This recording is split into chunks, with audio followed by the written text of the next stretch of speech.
Man, some people wake up and choose peace, meditation, and yoga. These Reddit posters wake up and choose chaos every damn day. It's like the world is one big reality show, and we're just here with popcorn watching people argue about who's the biggest asshole.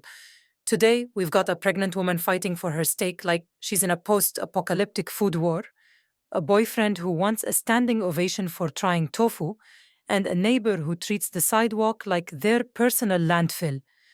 Buckle up, because this is about to get messier than a politician's apology tour. Am I the asshole for feeding my family fish while I eat steak and potatoes? All right, let's paint the scene. Our poster is 3 months pregnant, and her unborn baby has developed an insatiable craving for steak and sour cream baked potatoes. Now, she's usually a chicken tenders and fries kind of girly, but hey, pregnancy does weird things. So every night she makes two meals, one for herself and another for the family. Last night's menu: baked pizza spaghetti, fried catfish, a lunch eat salad, and dinner rolls. Seems like a feast, right? But here's where things get spicy. Her fiancé suddenly decides he also wants steak and potatoes. Plot twist? There's only one steak, and it's reserved for the tiny human currently freeloading in her womb. She tells him no, and suddenly she's labeled a selfish woman using pregnancy as an excuse. Now, let's break this down.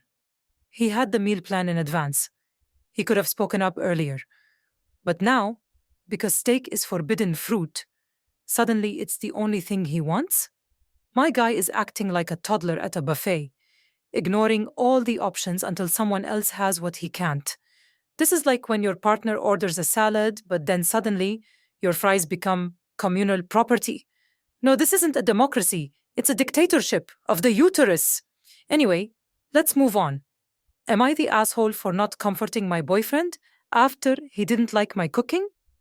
Our storyteller decided to introduce her boyfriend to the wonderful world of mapo tofu, a dish she loves. Now, she gave him fair warning. If he doesn't like it, he's free to order takeout. Seems reasonable, right? Enter red flag number one. Before she even finishes cooking, he's already scoping out Taco Bell. Then, when she serves the dish, he goes, "I'll just try a bite of yours."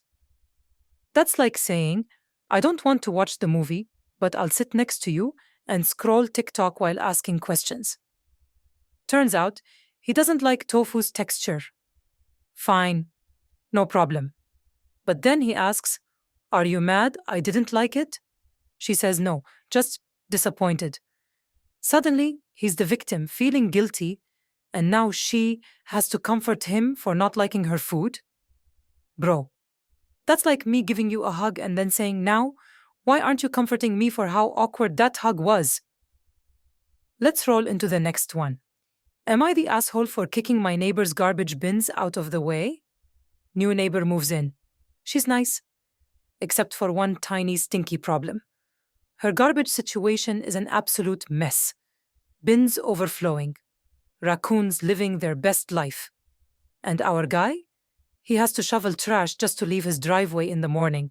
He talks to her multiple times, but she blames the wind or the raccoons. So one fateful morning, our storyteller stops being polite and starts getting real. Instead of moving the bins, he just kicks them back onto her driveway. And guess what? Miraculously, she starts managing her trash better. The wife, however, thinks he's stooping to a new low.